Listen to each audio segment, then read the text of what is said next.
Good afternoon, everybody. Welcome to the 2026 Growth Series of webinars. Following the successful Growth Summit in 2025, this year we've decided to move this to online so that everyone in the region can benefit from the insights shared. Today's topic is getting closer to consumers. And a core challenge for marketers is to understand and relate to consumers. So getting close to their thoughts, decisions, and beliefs. Doing this through relevant voices such as podcasts, creators, alongside direct messaging of burgeoning growth areas in our region, leading to new rules of engagement, personalization opportunities, and of course, measurement challenges. So thanks very much to our panelists today, including Konstantin from Platformance, Lemya from Next Audio, Yasmin from TikTok, and George from Snap, who'll be taking us through their perspectives on this burgeoning opportunity for marketers across the region. Over to you, Konstantin. Thank you, Ian, for the intro, and hello to everyone who's dialed in either today or later on watching this webinar as a recording. Ian's very nicely introduced this topic already, and I think it's relatively straightforward one, right? I mean, we see it in our day-to-day use. All of us are using these different channels. We're following creators, we're listening to podcasts, and we use messaging in a day-to-day environment, whether in a business setting or in a personal setting. And so really, as Ian's really nicely outlined, it's all about how can we connect with consumers?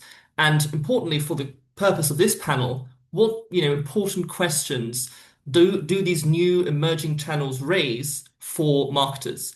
And we'll cover four broad topics over the course of the next hour. So you'll probably have a lot to take along for the rest of the week based on our discussion today. The four topics we want to cover are, firstly, how do we move with these channels from just broad awareness to real business impact? How are these channels moving from just reaching consumers to actually driving them to a conversion, driving them to do something? The second topic will then be how do these emerging channels, which a lot of marketers want to tap into, fit into the broader ecosystem, things which are happening outside of those siloed channels. Thirdly, because that's a big topic which sort of comes up, particularly with some of these channels, how do brands, when they engage in them, brands either which have been doing them for a long time, and we have a lot of experts here on our panel, or brands who are looking to try them out, how do they play with them in a way that maintains trust and authenticity? And lastly, we wouldn't be the IAB here if we weren't talking about measurement and how to track and see the impact of things clearly. So we'll have a topic of measurement as that last and final topic for today. Now, before we jump into that first topic, I just wanted to quickly introduce myself, and then I'll allow each of the panelists to quickly introduce themselves. I'm Konstantin from Platformance. I look after strategy and commercial strategy. Platformance, we're a local ad tech platform built on the outcome-based marketing and advertising model. In line with, I guess, our topic, I think it'll be also quite fun to talk about, everyone sort of talks about either one creator they follow, one podcast they listen to, or one way they use messaging, which is sort of really relevant for marketing. And so to kick things off, I'm actually not a huge follower on of creators across any platform, but there is one creator in particular called Nicoleo, who's on Instagram. I'm half Italian, and he's an Italian who posts the most beautiful sort of locations and destinations when he's traveling across Italy and across Europe. And it serves as a real nice sort of inspiration for me when I'm thinking about, my upcoming Europe travels, particularly in summer. Where can I go and what can I do? So that's sort of, I guess, my touch point with some of these emerging channels. But without further ado, I'll hand over to the rest of the panelists. And I'm joined, as Ian has said, by three. I'll hand over to Lemya, who's just on my right here on the screen, to introduce herself first. Hi everyone, my name is Lemya from Next Audio. I lead on the commercial side at Next Audio, and we are helping podcasters in 93 markets to monetize their content. But yeah, I deal mainly with the brands, with the clients who basically want to connect with podcasters and bring their brand across those new channels. Perfect. And is there any podcast that you follow in particular? Oh, I listen to a lot of podcasts. Yeah, I would say the main ones, Mel Robbins, the Mindset Mentor, Diary of a CEO. Yeah, I think these are the main ones I like to listen to on almost a daily basis. That's great. Cool. Very nice. Yasmin, over to you. Well, thanks. So my name is Yasmin, and I'm at TikTok. I'm part of the creative product marketing teams. So, essentially, kind of handling all things to do with creative and content ads related products that we handle, and enabling our advertisers to use those in the best way possible on the platform. So, how do we work with creators? How do we kind of set out that strategy, and more specifically, what products are available on TikTok to facilitate that interaction? In terms of creator that I follow, there's a lot. I'm unfortunately chronically on TikTok, and I promise that's it's not part of the talking points. But there is a really interesting duo called Hana and Ahmad, and they're an Egyptian creator. They're brother and sister. They started their account out early last year, and then over the course of a single year, they gained a huge following. And they're actually raising awareness about autism in Egypt, which is a really under-discussed topic.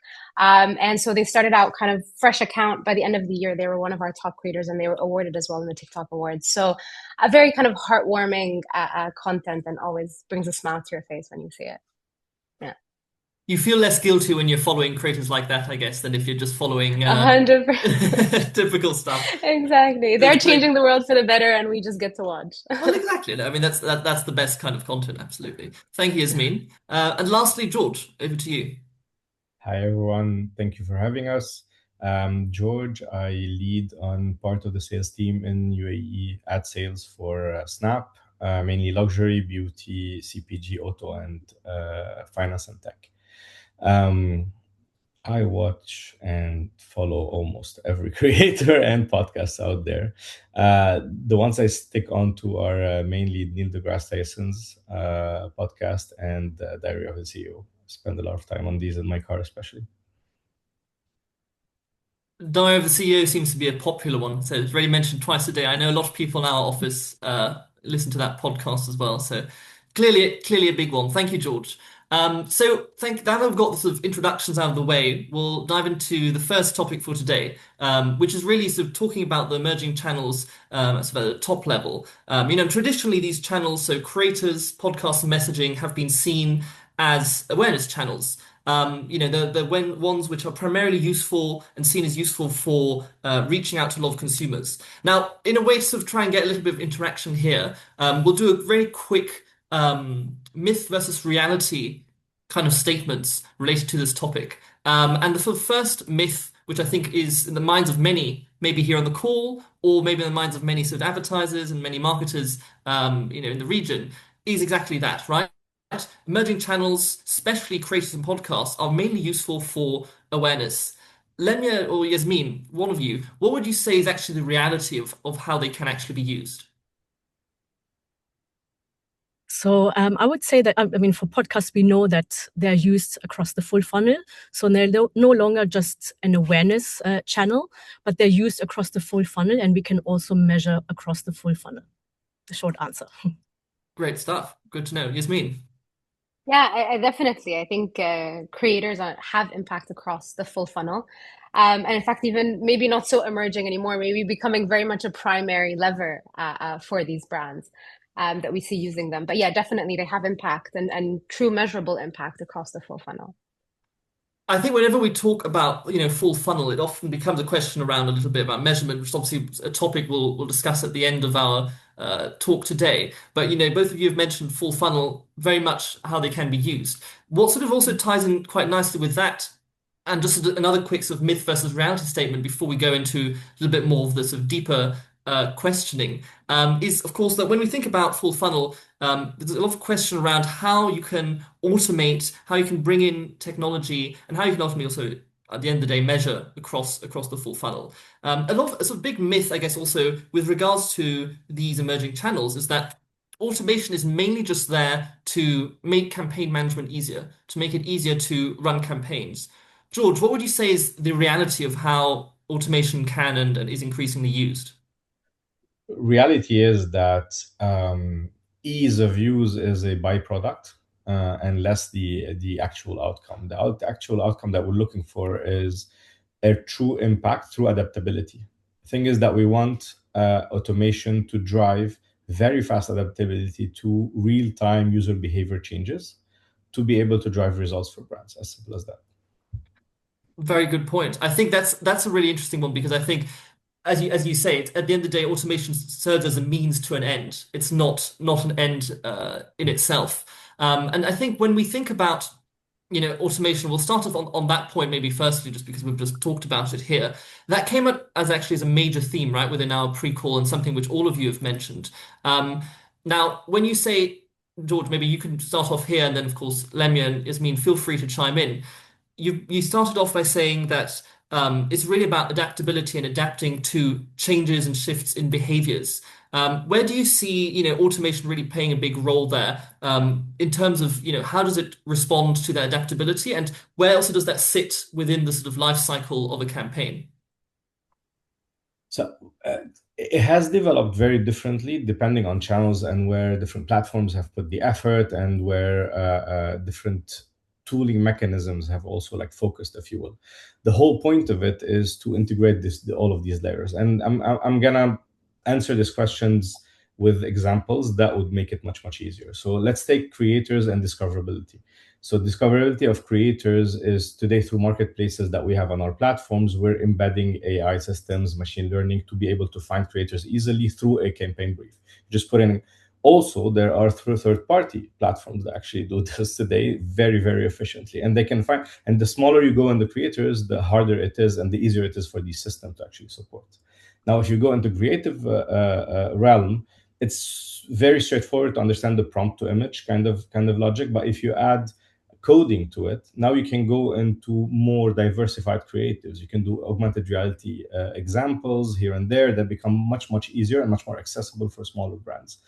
The third layer is optimization of campaigns, and we've talked about this. Now, layering all of these together gets you the impact that you want, and that's what we want. Because if you have 50 creative examples, but you're unable to actually shift quickly between them, that's not possible. If you're not unable to understand market insights in real time and actually connect these two, it's impossible. So that's kind of it. It needs to be layered and integrated throughout the entirety of the system. I can imagine it. I mean, Yasmin, how's that sort of seen from some TikTok's end as well? Is automation also sort of being embedded across the whole process? Yeah, 100%. And I think George captured it very well. It is exactly across those same touch points, even from a TikTok perspective, right? How do we make it easier for you to find creators and even find content? So we're taking it a step as well of kind of using all of these AI language detection models and image detection models to help brands scour pre-existing content on the platform. So you're able to kind of request a permission to use existing user-generated content. So even kind of taking away the step of briefing altogether, how can we even automate that discoverability? And then also to add to what George was saying, if you're able to make all of these steps more efficient, then you're able to take those learnings and feed them back into your loop much faster, right? So that automation is enabling you to accelerate your testing, because if every single piece of content was laborious to create, laborious to launch, and a whole resource heavy process, then it's making your ability to test what's working for you, iterating and relaunching much more difficult without the advent of all the automations that we have available. So it's essentially sort of bring that test and learn phase down from maybe weeks or days down to a much shorter time frame, essentially. Yeah, 100%. And I imagine, Lemya, in the space of audio, is automation also quite a big topic there? And is it primarily around sort of content? I think that's something which both George and Yasmin have mentioned. No point if you have a lot of content, if it's quite arduous to have to switch between it. Is that where the most of the automation happens, or where does it sit in the audio space? Yeah, so from a podcast perspective, I would say it sits really in the optimization, because the whole podcast ecosystem is embedded into the programmatic ecosystem, which means that we are able to dynamically adapt the messages depending on someone's location, depending on the audience that we're reaching, depending on the context, the content of the actual podcast, which makes campaigns much more effective, but also efficient, because we can optimize in real time. So this is really where it sits within the podcast space. Okay, yeah, makes sense. So I think we see that with creators, it's a lot sort of in the early phases of sort of discovery, and then I think Mm. across the board, so both with creators, podcasts, it's obviously quite a lot also when you're live, when you're optimizing, when you're trying to sort of figure out what's working and what's not working. Now, of course, a big topic of what always said to work well for any of these channels is the degree to which they're seen as quite authentic and creative. How do brands ensure that when they're implementing automation at scale and when they're using either third-party tools or platform native tools, that that authenticity and creativity is not lost, that they don't just automate at scale and lose creativity and authenticity? There's a question for all of you here. Where would you say is the balance? Or is automation actually a way to amplify the creativity? Is it a way to amplify what you're doing? It's a question for Yeah, I all. So can. I'll hand over to you. Yes, go ahead. I can comment here. I don't necessarily see them as kind of opposed in any way, right? I don't think that automation can hinder creativity. And I think barring specifically kind of AI generated content, which is potentially a slightly different discussion, but automation as a whole can really be sort of a catalyst for authenticity and creativity. But I think what's important for brands is thinking about specifically from a creator perspective, thinking about that creator strategy, right? Just because we're automating that content discoverability or the launch or all of these different touch points, it is important to understand what is your creator strategy achieving beyond that, and kind of enabling these creators to be true ambassadors. Because if they're not true ambassadors, that's when you can start to lose that authenticity of working with creator. But I think that they kind of exist separately. I don't think automation can necessarily harm, let's say, the authentic positioning of a creator. Okay, so you think the creative positioning remains unchanged, and ultimately the automation helps with the process of discoverability, of optimization down the line. Yeah, I would say so. Very nice. Okay. So any other point on that topic, Lemya or George? I think Yasmin, she summarized it pretty well. Yeah, I'll just absolutely very agree. simple. Yeah, sorry, go ahead. No, go ahead. And I'll just very simply say, like, automation is not about substitution at all. It's not even close to there. And honestly, with the absence of AGI, no automating system today can create net new things. It will always be to humans to create net new things. Automation will be able to take them to the other level, and it's an added tool or partner, if you will, take it that way, to enhance the menial work that cannot be done at a certain scale and speed by humans. So you see it as a massive facilitator, the sort of Yes. augmented, co-work essentially between human and AI. And I think that's a very good point. I think that's how a lot of the industry sees it as well. Just to come back onto the topic, I guess it's a bit of full funnel. I also see in the chat we have a question from David with regards to this. We'd obviously said, and Lemmy, you'd summarize it very top level as well. Look, now increasingly podcasts are used a full funnel, and that's also seeing that being the case with creators. It's not just awareness channels. What has changed with these channels that has allowed them to now sort of take on a performance role? And then I guess also for you, Yasmin, so we'll start off with you, Lemya, but then for you, Yasmin, in TikTok space with creators, what has changed, and do you see some of your clients also moving more into sort of the full funnel kind of activation when it comes to creators? Lemya, go ahead. Yeah. So what we're seeing, especially in US, is if you look at the top spenders on podcasts, it's all performance-driven advertisers. And this is a mature market. So in our region, it's still and baby step. We're going baby steps. So we see already a few clients using it as a pure performance channel, and the results are amazing. So. It goes from an awareness channel towards performance. I think what is happening in the US is a good indicator because, as I mentioned earlier, podcast ecosystem is integrated in the whole programmatic ecosystem, which means we can scale campaigns, we can optimize in real time, we can measure outcomes much, much more effectively. Also on the audience size, podcasts, they sit naturally in a high intention environment. which means that the trust is really high, and people trust the podcasters or the creator. So the conversion happen based because of a very native relationship between the host and the listener. And so it moves from just awareness to actual performance and real business outcomes. This is what we're seeing.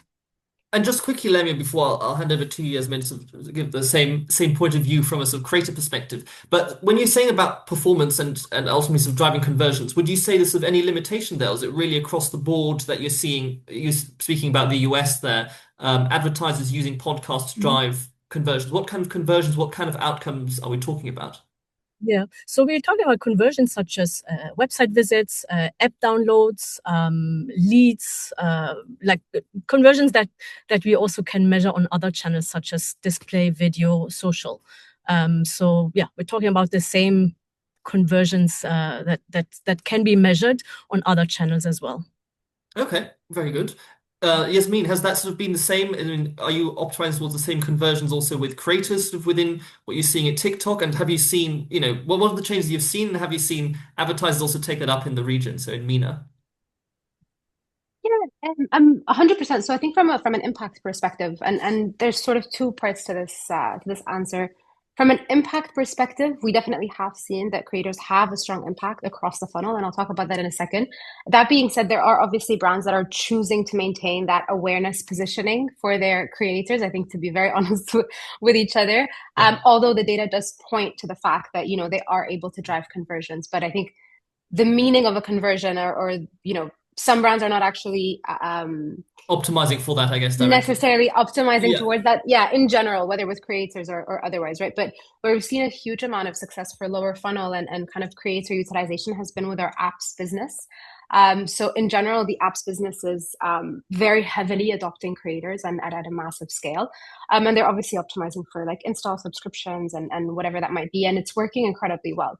But it's working incredibly well as well because they're able to combine it with all the automation tools. So I think those two are very closely linked because performance requires a large volume of content, right? Because you're constantly testing, you're constantly iterating. So the approach is slightly different. You can definitely use creators as the medium or as the content production source, but the approach that you take when you're running your performance campaigns is slightly different.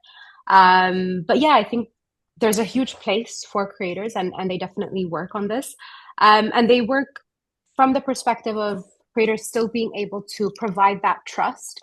And that trust is ultimately kind of like Lemya was saying, that's what's going to help that conversion along, let's say, right? Because I think for a lot of cases, people are seeing creators as not only that friend, and it works very much in a word of mouth approach. So you really trust what they're saying, but also as an expert in that field. So if you're collaborating with a creator that's relevant to your area, 100%. And it can be very, very impactful on lower funnel impact.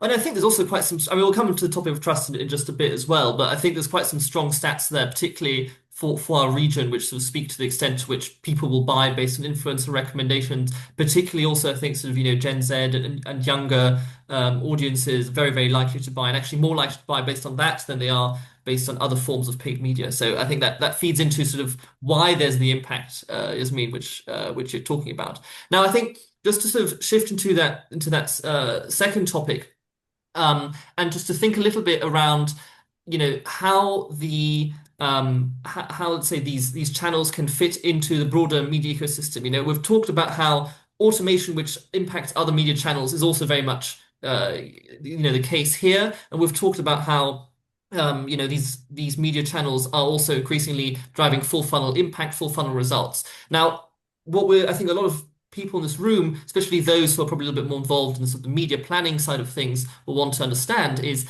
how can you move away from treating these channels, so creators, podcasts, and messaging as standalone tactics, and how can you integrate them into sort of a broader media ecosystem? And how can you sort of, make them sort of multi-format multi-format channels, the case of creators, how can you, amplify them? Lemya, you'd mentioned, of course, the integration of podcasts with programmatic. Along that, I think, that's the big myth, which is the case in many people's head. Where would you say is the reality in terms of those three channels? And George, maybe I'll hand over to you on that one. You're seeing podcast messaging and creators often sort of talked about separately, but what's the reality? And I think, of course, Snapchat will probably have quite a view on that, right? Yeah, I think the fact that Lemya just interchanged podcasters and creators just answered that question very easily. You have today creators that are podcasters that are creators, and both of them are leveraging messaging. It is one ecosystem. We tend to, because it comes from legacy, we tend to see channels that are separate, but the user is fluidly moving from one space to the other, and they're moving with these creators, with these podcasters through these spaces. And that's why it's not just a myth, it's completely unfactual. And so when you're saying that, of course, and you quite rightly said, of course, a lot of podcasts are creators in their own right.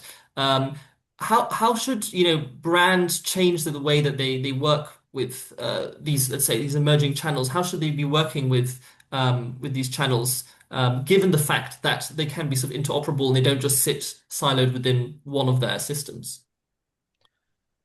Yes, there are two. I see two ways to looking at this.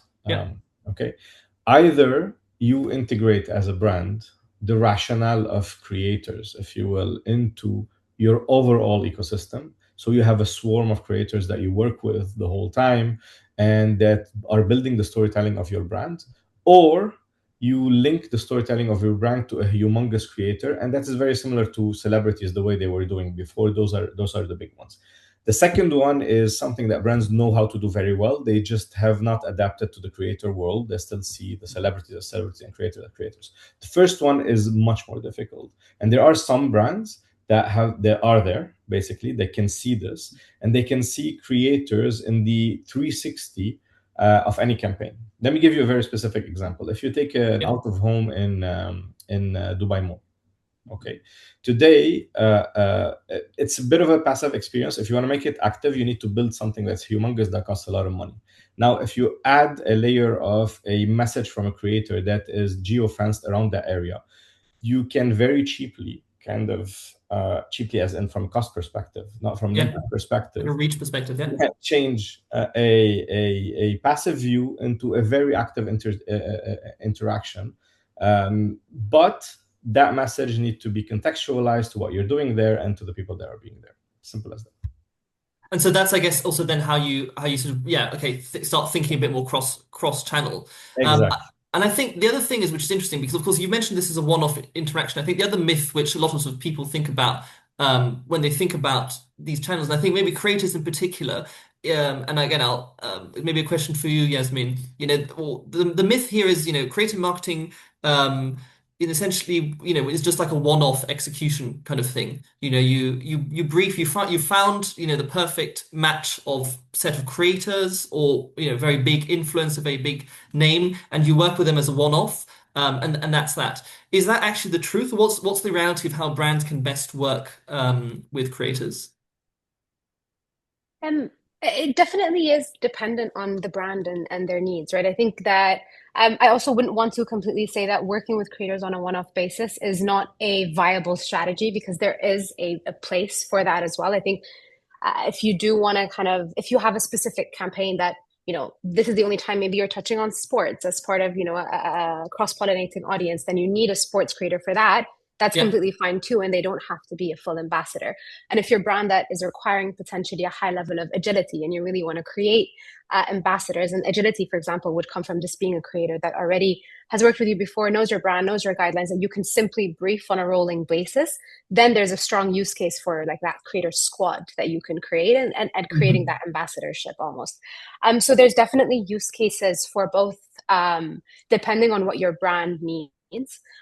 So I wouldn't say that, one is wrong or right. It is, again, based on your ultimate objective from that creator collaboration. And when you're sort of talking about that creator squad, what would your advice be mainly for brands who want to do that? Right. I think that's actually, you're right. You're talking World Cup's coming up, you want to work with a sports creator, you don't usually, interact much with sports audiences, that's a one-off. But if you're thinking about sort of, finding a set of a squad, as you'd put it, of creators, how's the best way to sort of put that forward and move away from that one-off execution into something a little bit more sustainable and long-term? Yeah. So I think this is mainly a question as well about how do you choose the right creator for you, right? I think there's two different approaches, let's say, and both should work together. So you need creators that are relevant to your audience, and you need creators that make sense to your audience. You were mentioning Gen Z, you were mentioning, different passion points or relevance. What's that creator's point of relevance to the ultimate audience that you want to reach, and what does their existing community look like? And then you would make your decision based on that. So existing community can be as simple as like, where's their community located? To then what are the adjacent interests of their community? And then I know that as a brand, that's a viable creator for me to work with. And then if it is going to be a long-term partnership, then the second layer that's important to look at is relevance to your brand's voice and to your brand's message. I think a lot of maybe the speed bumps, let's say, that brands encounter when working with creators is they want to reshape them completely, or they pick the wrong creator for their brand message.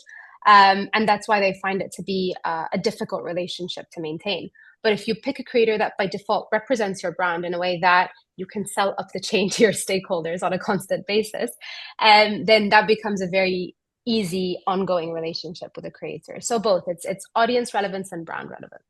Yeah, and I guess importantly, not trying to reshape creators in your own mold, but sort of taking them for what they are because they've built up their own community, which I guess is it's an important point.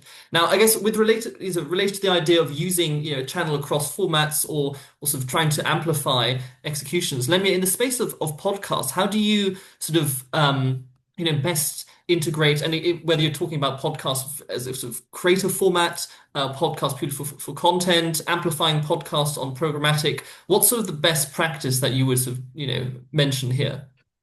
Yeah. So I mean, audio plays a very specific role in the whole marketing media mix. So it captures the attention when the screens are offline, when the screens don't exist. And we often see it as a reinforcing messaging across the day, specifically in moments when we're driving, when we're in the gym, cooking, or multitasking. So with podcasting or audio in general, it doesn't just extend the reach, but it also increases the frequency, the recall in a very natural, native way. And it's also backed up by data. For example, by Nielsen, they have shown that if a brand just reallocates 5% of their overall marketing budget into podcasts, it can actually increase the reach by over 25%. So when we combine podcasts with visuals, with other channels like socials, then it creates a much, much more complete and consistent brand experience. And is it still the case? Because I remember seeing a stat quite a while ago, and it might have been a couple of years ago, that audio, and again, maybe podcast is one subsection of that only, was one of those media channels where actually relative to the time spent by consumers, it was actually really underutilized, and there was quite a bit of underinvestment in it from brands, from marketers. Is that still the case? Has that gap closed? We're still working on closing the gap, but yeah, you're right. We spent around a third of our media time on audio and podcasts. Yeah. I think a couple of years ago, that number of the media investment was 8%. We're trying to close the gap. There's still a bit to do, but yeah, we're slowly getting there. Still a bit of way off from being the next TV in terms of spends, I guess. That sort of makes sense. Now, I'm also very mindful of the fact that, of course, we sort of are honing down quite a bit on podcasts and great creators more generally, but we've sort of slightly neglected that third topic of messaging. Now, and often messaging is an interesting one because that's seen as quite a broad application channel, but then at the same time offers a lot of customizability and ways in terms of how it can be quite a personal channel. So I guess a question for you, George, and I think Snap obviously has quite strong integrated messaging features. How can messaging be used? And I guess there's two parts to the question here. How can messaging on the one hand be used beyond just sort of broad reach? How can it sort of be personalized and used in a personalized way? And then how can messaging when we're doing that, how can it be integrated with other forms of media and other channels? How can it interact with, with creators, for example, in a way that drives impact? So the way we need to see messaging is, in marketing in general, we always have a challenge for brands, is that we want to go from us sending a broad message, if you will, to everyone, even if it's personalized, but on a broad channel, into getting that message in a private conversation. Because when it gets into a private conversation, there's the highest form of engagement and consideration that you can get. And advertising, if you will, or leveraging messaging in a campaign is the bridge that gets as close as possible to there, because the only way for you to get into the messaging is it's an opt-in. So is that the user decides to take you there. So you need to get as close as possible and then let them do the work. Now, I'll answer the second part first, because it's much more straightforward. And Yeah. On Snap specific, for example, you can send messages as a brand from a creator's profile, and that's the easiest way. Then you put kind of guardrails behind all of these for it to be as predictable as possible and not look like and not feel intrusive, if you will, but still personalized. The personalization aspect of messaging is something in MENA that is extremely well seen and well appreciated by users. What they want is something that is useful for them, a lot less of just like shouting messages that we think they care about, and actually send them a message that they do actually care about. So this is kind of the big thing. Now, how do you integrate messaging in the entirety? The messaging space is just another space. It's just another placement. You have to think about it this way. Snap has 5 tabs, right? We have maps, we have messages, we have camera, and we have content in two tabs. When you create a campaign, if you put the same content on all 5 of them, then it looks like you're shouting at them.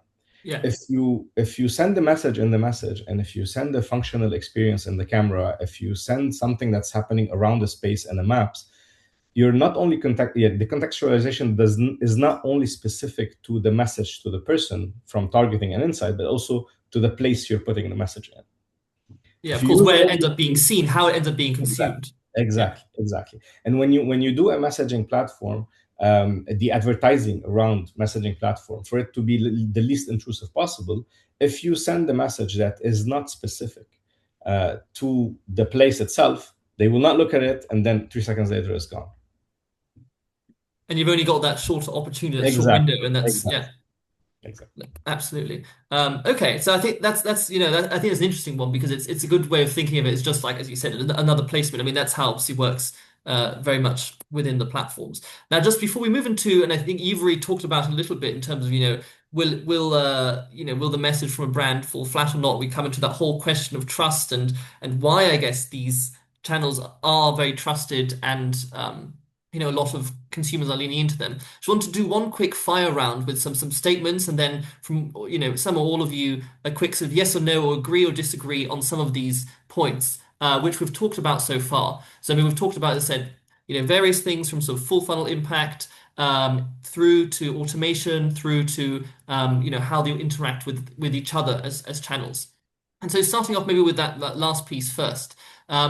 And Lemya, you were talking a lot about, the role that podcasts has a lot of space to grow. Do you think podcasts will become a sort of core storytelling channel for brands? Yes or no? Yes. Very clear. Okay. Now, I guess the bit of a trickier one when we think about creators in this place, is, we've said that creators, can obviously impact and overlap with a lot of these different channels. And, Yasmin, you were saying a lot of the more advanced advertisers are thinking more in terms of, creator first. Is the future media plan built creator first rather than by platform? So platform first? I think we're ways away from planning, creators even before platform, to be very honest. I think definitely creators are going to gain importance. But again, I don't think that, it's either we plan by creator or by platform. I think by default, the media plan is always going to sit platform first, and then what are we activating on those platforms? But I think creators are going to gain a more important role on those media plans, yes. And So if I earlier were to on. summarize, I'd say you'd probably say no, but creators will gain relative importance. Yes, yeah. George, how do you see it on that front with regards to creators? Will we see the rise of a media plan which is creator first versus platform first? I agree with Yasmin. Like I see creators having a much bigger role in the ecosystem, if you will. Whether it's platform first or creator first, it'll be a brand decision to be made, and both will not be wrong. I'll say that the more we'll have automation, the less we'll have opinion about this. Let's say that. Okay, and so I guess the thing is, that's a very good segue into another sort of very quick fire round. I'll pick on you, George, just because you mentioned the word automation. Do you think that automation will soon make most campaign decisions automatically, so that there's very little need for manual input? Yeah, the menial ones, yes, very quickly, yes. The decision making and the guardrails of brands, at least we're building in a way, and I'm seeing other platforms as well building in a way that allows for that control. Because without it, then you don't need the brand. You know what I mean? Like we don't want to go that far. What we want here is everything that is stuff that we don't want to do or cannot do or shouldn't be doing even.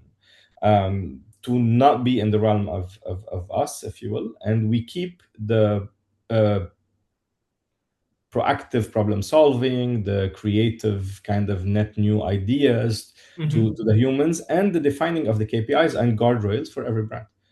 This stays there. And if you what I was saying about discovery of creators, if you will, today there are tools where you put in just a brief. If you put it the right way, you don't have to do almost anything till the end of the campaign. And that's what we want. Like think of the brief very, very well, what you want, and then you have controls along the way to stop it if it's not going down the route that you're going. And that's coming very quickly. So you think so basically if you have the system set up in the right way with the right kind of guardrails, you can have very little minimum sort of actual human input. And then you can spare that time to think of even more creative stuff and more creative problem solving to do and go even beyond whatever you thought of initially. Absolutely, that makes sense. And Lemya, would you agree with that? Would you say that that's also where the future is heading? Automation most of the way and very little human input? Definitely. Automation is it's going to help optimize processes, becoming more effective. And then just another point on the creator first rather than a platform first. I agree with it's going to be definitely a creator-led, creator first media plan. Why? Because audiences, they follow people. And I think a good example that we can give here is Joe Rogan. Most of you know Joe Rogan. He used to be exclusively on Spotify, so his content was only available on Spotify, not anymore. But the audiences followed him. And this is when you had many people moving from other podcast listening platforms to that platform because of him. Because audiences follow people. Okay, so I think we would definitely see the merit in a creator first media plan. Of course, the reality is, I guess, to a certain extent, very different sort of planning frameworks. We'll have to see to what extent brands can actually make that reality. And Lemmy, you just talked about there with Joe Rogan. Of course, people follow people, I guess, or consumers follow people. And the reason they do so is because they trust them, right? So I wanted to talk about that third topic for us, which is that role of trust. And ultimately, I think, all of these three channels, creators, podcasts, and messaging, operate in a sort of system where the audiences feel that they sort of trust what they're seeing, what they're hearing, what they're watching, and they also feel that it's authentic. But of course, we know that trust is fragile, and it's of course, a very fraught thing for a lot of brands to deal with. So in terms of, I think, a big myth which we sort of see in the eyes of many is that trust overall in terms of digital advertising is declining everywhere. We see that trust actually across also the traditional forms of media is declining. What would you say is actually the reality? And I'm happy to open that to any of you. Is the reality that trust is actually going downhill, or are we seeing trust actually increasing in any one of these channels?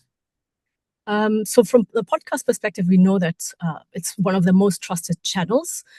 Why? Because it's because it's opt-in and it's voice-led. So especially with podcasts, people decide on their own to listen to that content for the next 30 minutes, 1 hour, 2 hours.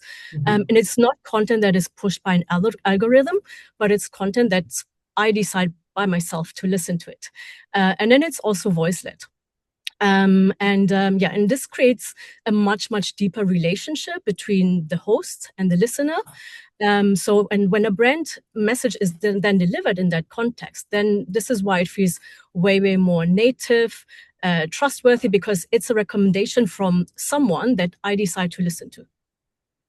So would you say the way that or the reason that they feel these environments more trustworthy is because they've selected them themselves. They've chosen to select them themselves. Correct. So if I decide to listen to Barry Fissio on a daily basis, it's because I decide to, and it's because I like the content. I trust him. So a recommendation from that person feels way, way more trustworthy than from an ad that is just pushed through an algorithm.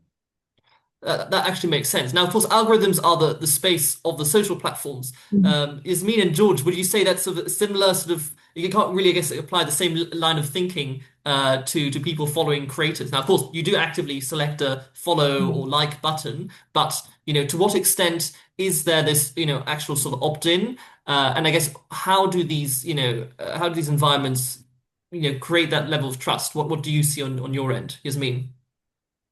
Yes, so there's a few things here. I think definitely when it comes to TikTok specifically, right? I think there is a strong trust in the algorithm itself. I think the users will often tell you, I'm served exactly what I want to watch, and that there is already that existing trust within the algorithm.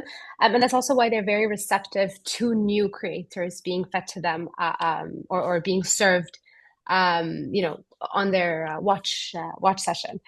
So I think that is very much alive and well in MENA, and the trust in creators specifically is alive and well in MENA. I think it's something that we're seeing as well, a growing trust in smaller creators or more niche kind of oriented creators. So the more hyper personalized you are, hyper niched you are in your content, the more you have a high level of trust with your audiences. So if you're someone who is, potentially smaller, then you have an audience that really is going to follow along, trust every word. Whereas obviously when you see that with bigger creators, and it's kind of typical, when they start to reach celebrity status, obviously some of that trust can, be eroding to an extent. But you still I guess see you tend to see that a little bit of, also engagement rates, right? I mean, you tend to see much higher engagement rates with sort of smaller niche communities, smaller nano micro creators than you see with the big names. Yeah, exactly, right. And I think it becomes a matter of, okay, you're reaching 5, 6, 7 times the amount of audience when you're collaborating with that creator. So you might actually kind of have a net higher engagement or a net higher trust, let's say, because you're reaching such a wide audience. So versus a smaller creator where maybe 100% of everyone you reach is going to fully trust them. So, but it's a smaller pool. So overall, I think it is easy for creators to lend that trust or that voice that they have to brands as well. And the only call out or the only watch out from that perspective would be over collaboration. I think that's definitely a pitfall, and it's something that can often erode the trust that audiences have with their creators when you're someone who will just consistently be working with just everyone. That definitely can start to have an impact on your relationship with your audience. Would you say that is that sort of a case where there's sort of too much let's say sponsored paid content versus sort of organic content? Is that okay? Is that the metric that you would tend to look at? Or is it more like what you were saying, that one creator is collaborating with too many brands? So I was talking in the fact of that same creators, collaborating with brand A one day, B another, and C another. And even if those brands actually exist across varied industries. So I'm not even talking about brands in the same industries, but it starts to feel like that creator is not adding a guardrail of working with a brand that they trust or a brand that they relate to. And it could be very impactful when a creator is really able to convey that, yes, this is a sponsored post, but I actually do believe in this message. So that's kind of the balance that creators have to strike. Okay, yeah, fair enough. I guess that's always the tricky thing for the creators, and the successful ones are the ones which have built up this really sort of strong fan community, which and align their own messaging with the brand messaging and only accept stuff from brands they care about, I guess, right? And sorry, one thing as well to add here is that audiences are not to be underestimated right now, right? I think audience are incredibly well versed in what's an ad, and especially if they know their creative really well, they will be able to pick up if this is their voice, if this is something that feels like them, and that feels like them is really important in maintaining the trust. No, absolutely. Yeah, I guess that's true. You can't assume that your audiences are stupid in any way. Very much the case. And I'll just sort of on the topic of, I guess, messaging and sort of trust. I think that's obviously one where George, you mentioned it earlier. It gives the brands have a lot of opportunity to be very sort of personalized and very specific in the way that they speak with their audience here. What's the sort of, I guess, the fine line between being, having content that resonates and being hyper personalized and being really relevant, but and or seeming intrusive? I think you mentioned on one hand sort of the thing that if brands don't adapt and use the same kind of messaging, same kind of content across different formats, including messaging, that's obviously not going to work. But what beyond that is really sort of how do brands manage that line between being personalized in sort of relevant way and being too intrusive? I think let's look at it from a different angle a little bit. So intrusivity is also a brand that's shouting at you a message in a space you didn't invite them in. Mm-hmm. Even in a public space where you didn't invite them in. That can be construed as intrusive. A message that has value to you right now, right this second, is not intrusive. It is in line. That's one. Two, a message that's not forced on you, but that they can let it go in a few seconds, as a message that's not intrusive. So you have how the platform builds that kind of space, and then you have how the users use that space, and that the brand needs to leverage those two things to actually be relevant and not cross the fine line that Fuel, I believe, is in your messaging tab. If you get a message that's unexpected, persistent, and not too contextual, then you're very intrusive. So you need a lot of predictability in messaging, and you need to kind of go with imagine like the train of thought of users is a train that it's going, and you have to go with that train and actually follow that thought, and you can know what's happening there. You have signals, you just need to adapt fast enough for you to actually deliver and so that really speaks, I guess, to the importance of those data points to be able to track what are those users thinking, what is it that they're sort of looking for at that point in time.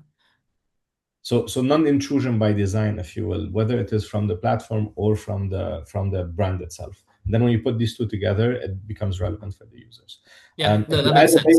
And if you add a layer of creators on that, then it becomes extremely interesting, because, like, for example, on Snap specifically, it's a messaging app at its core. So when you follow a creator, you're not just expecting them to talk to you, you're expecting to reply back to them. And that happens a lot. The creators are very close to users on Snap.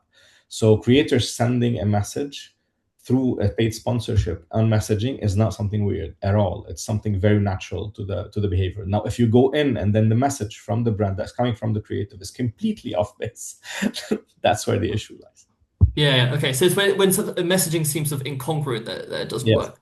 Now I'm very mindful of time, and I realize that we're very close also to the 2 p.m. cutoff already. Now we did kick off a little bit later, and I'm also mindful that Rami, you had posted a question in the chat, so I'll maybe just quickly pivot onto that question, and then spend a minute or two, and I hope it's okay for everyone if we go 1 or 2 minutes over. No worries, of course, if you have to drop off. Talking about that last topic of measurement very quickly. But just to Rami's question, that was addressed to you, Lemya, which is on the topic of personalization. I guess also, again, quite fitting what we've just discussed now. Talking that podcast listening historically happens in walled gardens. How has the landscape evolved in this sense, in a way that supports validating to a marketer that they can have personalized strategies for their specific audiences? Over to you. So, in terms of personalization, I think a good example is DCO. Dynamic creative optimization in a programmatic ecosystem. So we can adapt the message based on someone's location, based on the weather, based on the city. So there is already personalization possible. And we have already done it even in the MENA region with a couple of clients. So we can do it by audiences. So very, very similar as you can do on other channels. It's the same way possible on the audio and podcast channels and ecosystem. So DCO applied to podcasts, and then distributed across the different platforms? Correct. Okay, well, very straightforward. I guess what is the less straightforward part, and again, I know that it's hard to sort of cover this in the last few minutes of our chat, but I do think it's still important, is of course the question of measurement, right? Um, Yasmin, you did mention earlier on, and it's quite right, in a way we shouldn't really be speaking of these as emerging channels anymore. They are now a firm part of any media plan. They are being used by brands across the Middle East. But that hasn't made, measurement easier. And I guess assessing the and comparing the impact of these channels is of course quite difficult. Just on the sort of topic of creator, campaigns, specifically, and just to kick things off there, the creator campaigns often sort of drive both, organic engagement, and then of course brands can amplify, whatever that has been posted with sort of paid media. How should marketers approach that sort of and capture that full loop and measure all the effects of what they're doing with creators?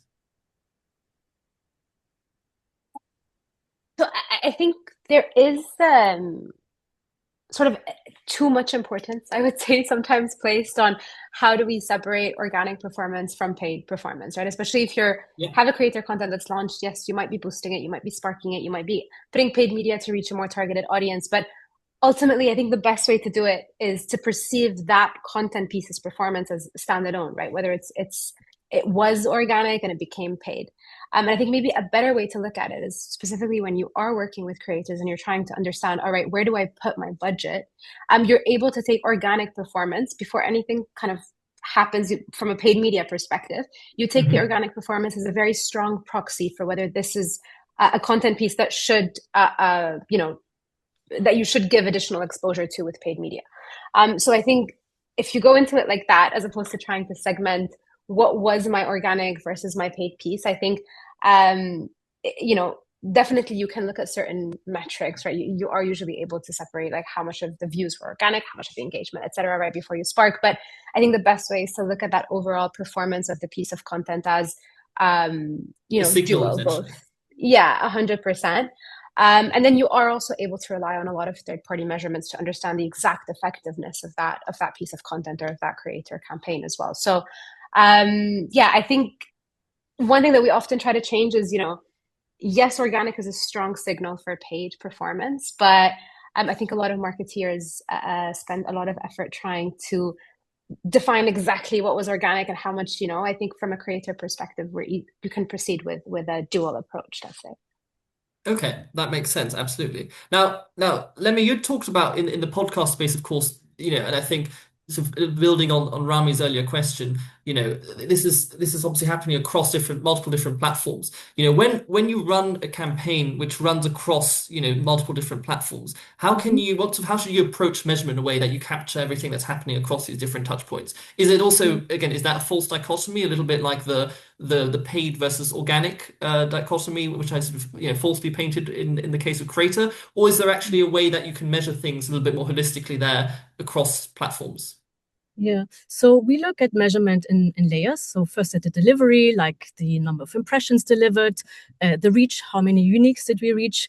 Then we can measure the engagement. So for podcasts, that's the listen-through rate or the completion rate. And then finally, the outcome. So it can be traffic that came later to a client's website, conversions. We can use any brand lift, intent, consideration to buy anything via third party. But most importantly, is that we don't just isolate podcasts, because if we look at how they contribute to the broader customer journey, because sometimes or often someone is listening to a podcast when they're in the car, right? So I'm not right away do a conversion because I'm driving, and then that means the actual conversion happens later on a different channel. So it's mostly about understanding the contribution of podcast. And not just the last click or last view attribution. So this is how we try to educate our clients to look at it from a broader channel, because most of the time we see, okay, if someone heard an ad, what do? They Google it because they are curious, they're more interested. So the conversion will come from that channel.